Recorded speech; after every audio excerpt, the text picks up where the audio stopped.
Minu ülesanne on siis tuua teile täna lootust või siis mitte. Ühiskonnaga seoses mina tegelen siis niisuguste küsimustega, et kuidas on võimalik, et me oleme tänapäeval jõudnud olukorda, kus suur hulk tööstusühiskondade liikmetest neib tõsimeeli arvavad, et metsade ülim siht on kasvada võimalikult kiiresti üles, et seejärel tunda lageraie mõnu ja ümber sündida 10 miljoniks tualettpaberirulliks.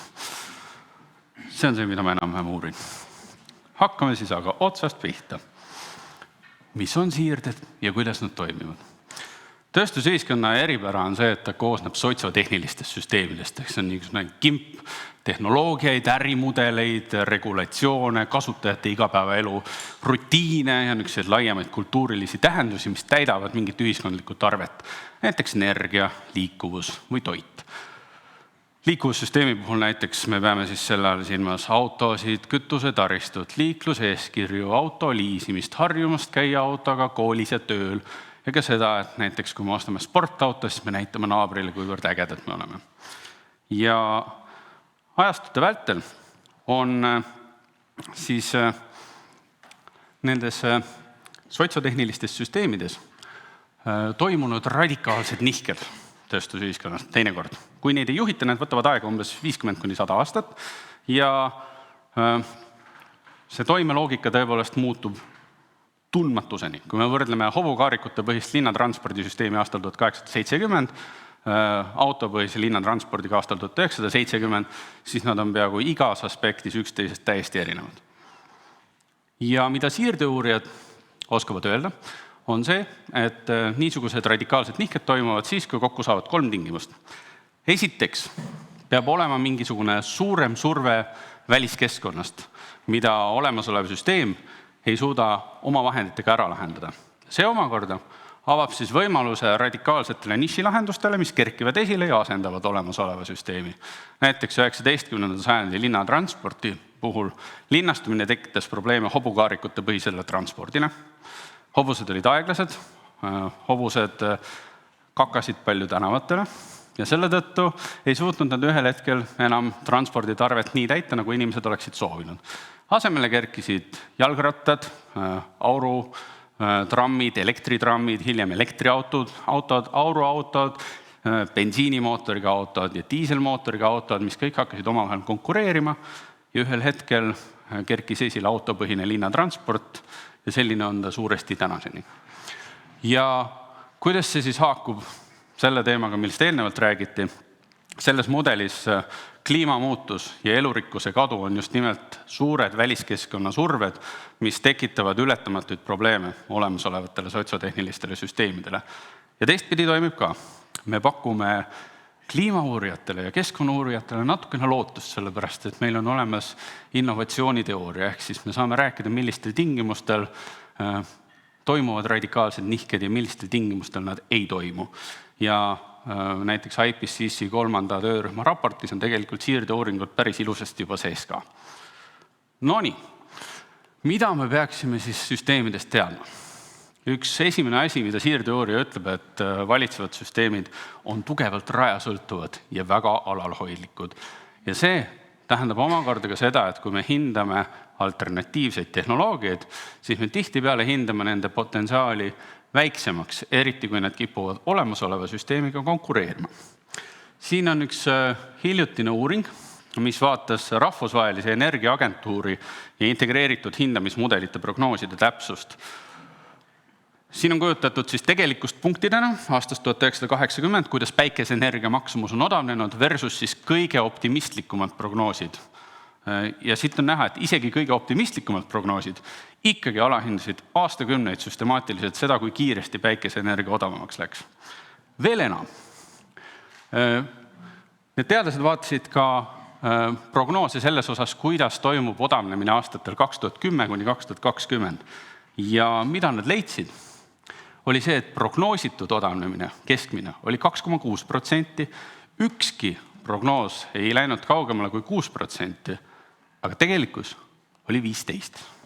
Ehk siis probleem on selles, et kui väga suured ja väga autoriteetsed organisatsioonid kinnitavad sulle aastakümneid, et need uued tehnoloogiad ei lähe iialgi nii odavaks ja töökindlaks, kui sa arvad, või vähemasti ei lähe nii odavaks ja töökindlaks nii kiiresti, siis pole probleemi, kui seda kuulavad minusugused põhulõuad ja kvalitatiivkampsunid sotsiaalteadustest. Oluline on see siis, kui seda hakkavad kuulma investorid, kes otsustavad, et oma raha ei ole sinna mõtet paigutada. Ehk siis suure määramatuse tingimustes on täpne ekspertiis ja tulevikuennustused üsna riskantne asi. Mida veel? Me oleme Tartus pikalt tegelenud sellega, et välja mõelda, kus siis sekkuda, et siirdis hõlbustada.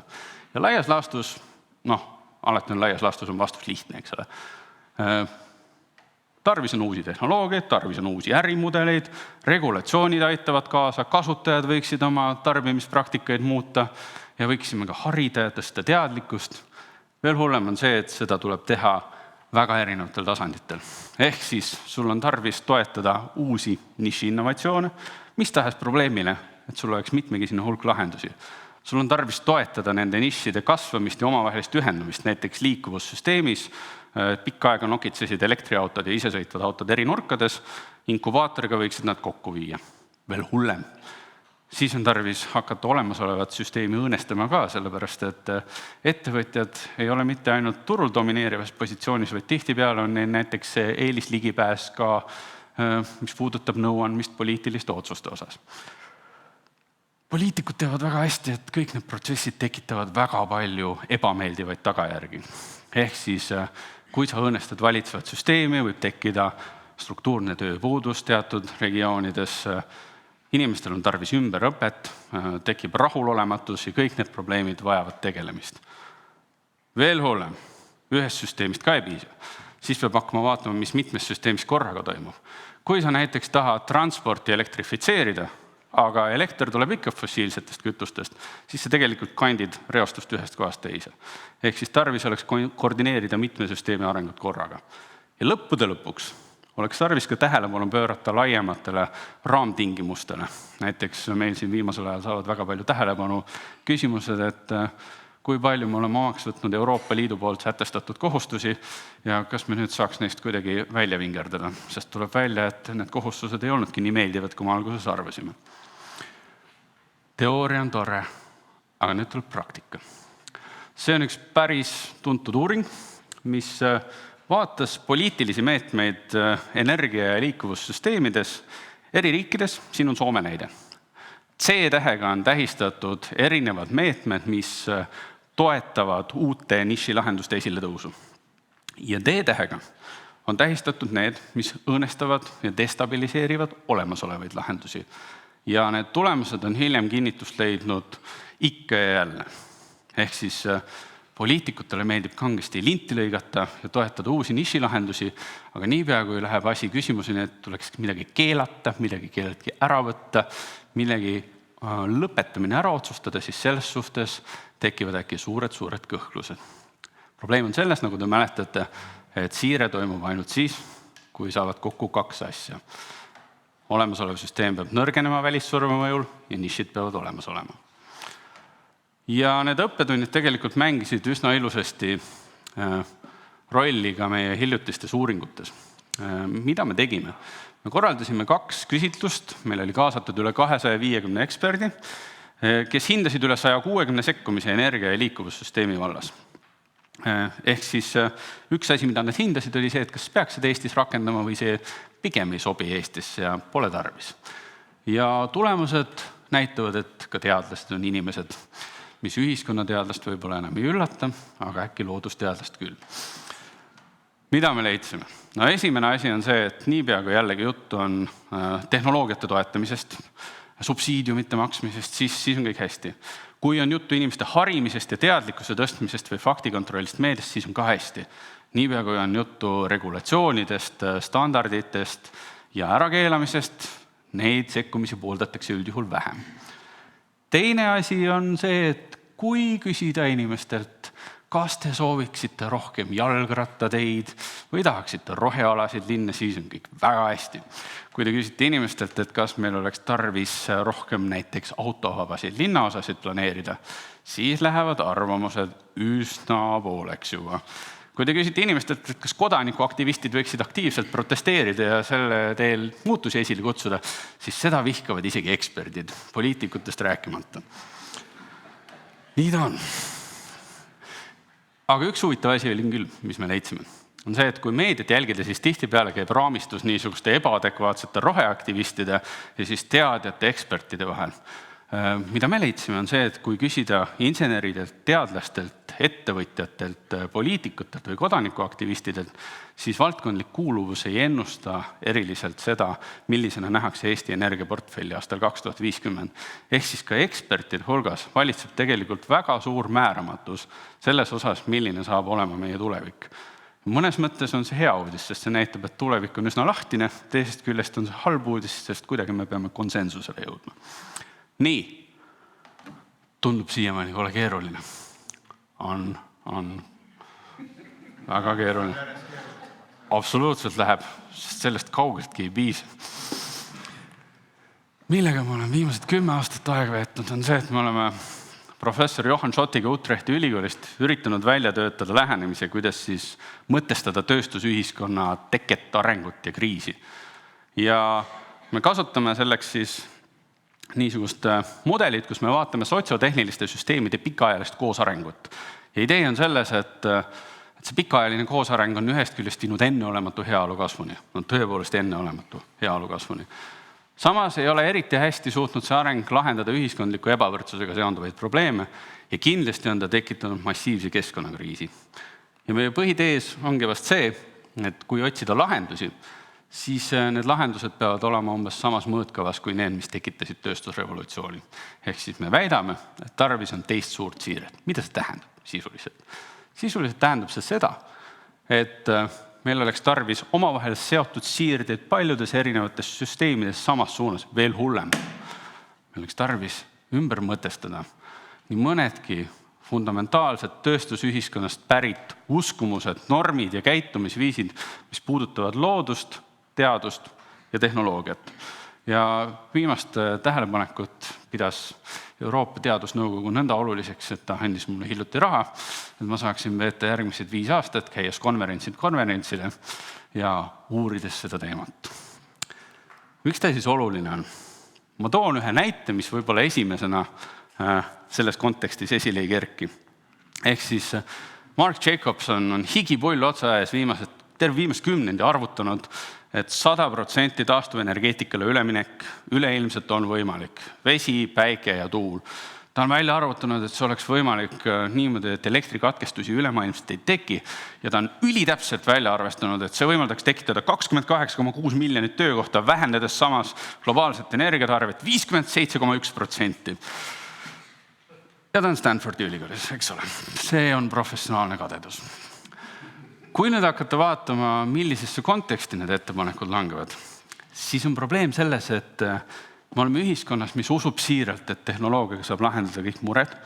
Me oleme seadusandlikus keskkonnas, mis paneb väga palju rõhku innovatsiooni mahu ja kiiruse suurendamisele, aga palju vähem innovatsiooni suunalisusele. Ja me oleme ühiskonnas, mis tõepoolest on rakendanud 250 aastat lähenemist, et vanade tehnoloogiate probleeme saab lahendada uute ja keerukamate tehnoloogiatega. Ehk siis mida see pilt arvestamata jätab, on see, et ajalooliselt on tõhusus energia tootmises, sellega on kaasnenud peaaegu sama suur nõudlus tarbimises. Ehk siis efektiivsus on kogu aeg kaotsi läinud, sellepärast et me oleme kogu aeg rakendanud uusi viise, kuidas energiat kasutusele võtta.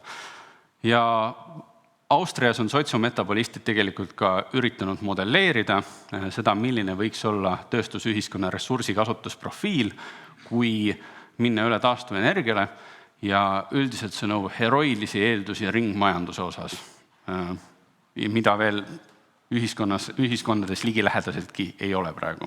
Ehk siis küsimus selles, kas me suudame sel korral tööstusühiskonna vigadest midagi õppida, on ülimalt päevakorral ka kestlikkuse küsimuste korral. Näitan teile ühte väikest tööd. Üritasime Tartus hinnata seda, kuidas siis tööstusliku modernsuse pärandit mõõta, et millistes riikides võiks ta kõige väiksem olla.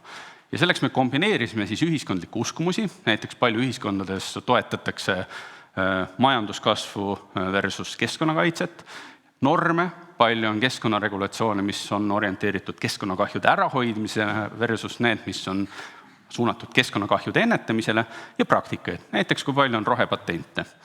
Ja kui need tulemused kokku panna, siis suuri muutusi ei tasu oodata naftariikidest, mis ilmselt ei tule üllatusena, ja Nõukogude Liidu eksliikmetest. Meeldiv erand siin pildil on Eesti, mis saavutas 63 riigi võrdluses 8. koha ja on tegelikult tugevalt parem kui maailma keskmine. Ja me praegu lihvime natukene seda lähenemist ja vaatame, kas see oli õnnelik juhus või me oleme tõepoolest millegi optimistliku ja lootusrikka jälil. Võtan siis oma sõnad kokku. Mis siis 3 põhijäreldust on?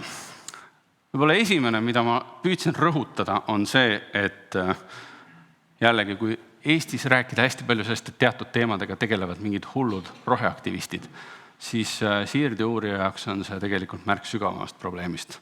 See on märk sellest probleemist, et võib-olla meil teatud valdkondades on ekspertiis puudu. Ja see on hoopis suurem probleem, sellepärast, et nendes tingimustes me saame ühe osapoole ekspertiisi, mis nagu te andmetest nägite, ei pruugi tihtipeale olla kõige parem tuleviku otsuste tegemise. Teine suur probleem on see, et kliimamuutused ja elurikkuse kadu on siirdeuurijale väga vastik muutus. Sellepärast, et need on seda tüüpi muutused, mis algavad aeglaselt, tugevnevad järk-järguti ja ei lähe mitte kunagi ära.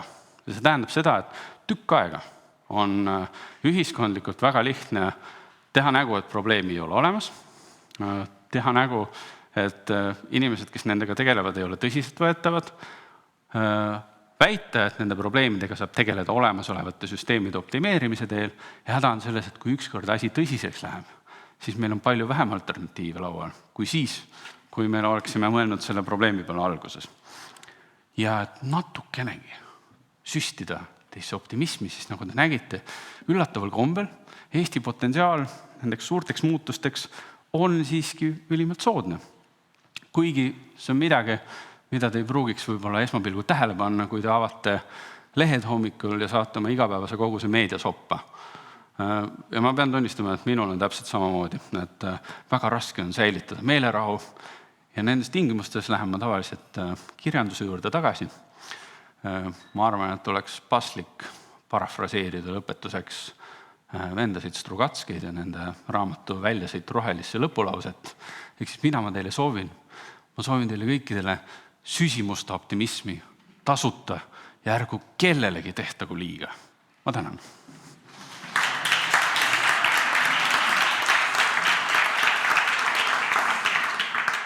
Aitäh kaasaarva ettekande eest, et meil on aega küsimusteks. Ja, palun.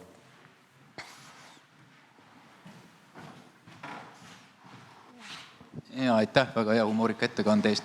Mul on taoline küsimus Siire, et see on üks tore hoone ja hästi head ettekanded, et ma tulen ühest teisest hoonest, kus on natukene teistsugused ettekanded ja küsimus, mida sa arvad, et kuidas saaks teha need mõtted, mis siin toimuvad, siirde sinna tasemesse, kus ma tulen, ma pean silmas Riigikogu ja poliitilist poolt. Aitäh!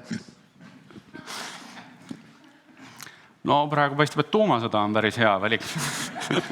Koopos on väga hea viljeleda arutlevat demokraatiat. Ei no mis seal ikka, tegelikult see on jälle, see nagu Velle ütles, et see on natukene vale koht, kus seda küsida, sellepärast, et mina tegelen üldiste mustritega. Inimene, kes tegelikult oskab sellele vastata, on TalTechis, on Erki Karo, kes minu meelest tegeleb väga just nende küsimustega, et kuidas avalikus sektoris muutusi esile kutsuda ja millistel tingimustel hakatakse seda tõsiselt võtma.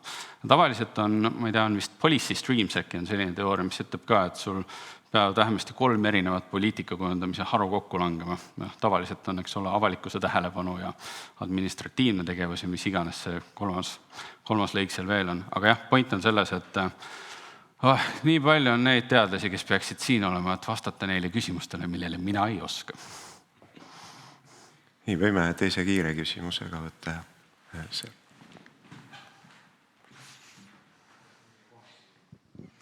Et kas õige on mõnes mõttes järeldus, et kliima- ja keskkonnakriis on meie ühiskonnakorralduse, majandussüsteemi ja väärtussüsteemi loogiline tulemus ja et tegelikult selle lahendus on pigem sotsiaalteaduslik kui loodusteaduslik probleem hetkel?